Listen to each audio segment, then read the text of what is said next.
Yo, what's up, Fins fan? Breaking news, the Dolphins just signed Isaiah Wilson, or traded for Isaiah Wilson from the Tennessee Titans, and it was a hell of a move. Um, Basically, we got a potential starting right tackle from the Titans for nothing.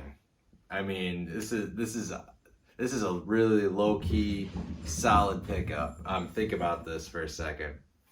We got Last year, he was a first round pick by the Titans. I think it was like the 28th or 29th pick, something along those lines. They picked Wilson, and very skilled player. And he always had some off the field issues. But honestly, I mean, some of are pretty big character issues, but at the same time, nothing that's not fixable. Um, Plus, he's a young kid. I mean, I don't see anything like glaring. So he basically was at like a party during COVID and was trying not to get caught from was trying not to get caught by because it was against like the Tennessee Titans regulations to be in like a bigger group than 10 or whatever it was. So he got busted for that, and then he got a DUI like a week or so later. So basically, the guy only ended up playing 4 snaps for the Titans during his time there. But it wasn't because of on the field performance, it was because of off the field stuff that kind of ultimately ruined their relationship. And then after I think it was the GM of the Titans said, he made a comment about Wilson, and that he needs to basically get his stuff together, or he's not going to be playing. And Wilson tweeted that he wants out of Tennessee, and all of a sudden here we are. Miami comes in, trades for Isaiah Wilson for a 2021 7th round pick for Tennessee's 2022 7th round pick. Basically nothing, basically irrelevant. And Miami is getting a potential starting right tackle for pennies to the dollar. So this is really big news, and potentially solidifies Miami's offensive line. We're all young, and if you think about what we're going to do in our draft, you've got Penei Sewell, who I originally have on my board as the pick for number 3, because he's a generational tackle, and he still could be. But if they believe in this kid, they could say, hey, let's take a star receiver like Devontae Smith.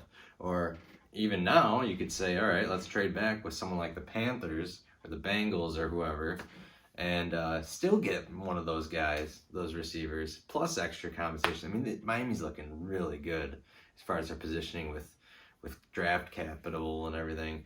And they could go a couple different ways with it. They could say, all right, look at all this capital we have. They could just stack their team with a bunch of super talented young guys, and not be paying a lot for them because they're under rookie contracts.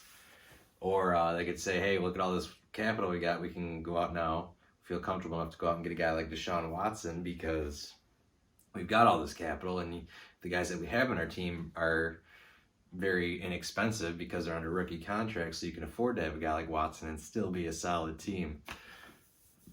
Either ways, I like the position we're in. Whether this guy works out or not, worth the risk, 100%. This could be a big move for Miami that isn't really going to be I don't think this is going to get too much airtime. I don't think this is going to be a very talked about trade, but I think this is going to be a huge trade this year for Miami. And I mean, this is exciting. This is exciting. I think Greer's making some good moves. I think Beef Lowe has got a discipline enough of a coach to where he can take a guy that's a little rough rider and straighten him out, and really get the best of his potential. Plus, the guy played with Solomon Kinley in Georgia, who's also on our line. These boys can be next to each other again on the line. I mean, that is awesome. They've already got to have chemistry there. They probably already know each other. Maybe Kinley vouched for him. I don't know, but this is crazy good, crazy cool stuff. So yeah, we're going to have 3 guys that we drafted last year on the line. that are I would hope only going to get better. And I think all three of them had promising rookie years. And then now you take this guy, you have a line full of second-year players, and so I mean, if you can get Sewell and make it even crazier and have depth, which I'm never going to complain about getting extra beef on the line, but man, wouldn't it be nice to have a freaking star receiver on the Dolphins? Oh, been missing that. I want some star power wearing aqua and orange, because I need a new jersey. That's for sure. So I just wanted to quick give you all the news. I just got the update on my phone today, and I was like, all right, well, we got to make a video now, because this is pretty sweet news. So there we go. We got ourselves a right tackle. Hopefully he pans out, and this ends up being a heck of a deal for us. So anyways, thanks a lot. Fins up.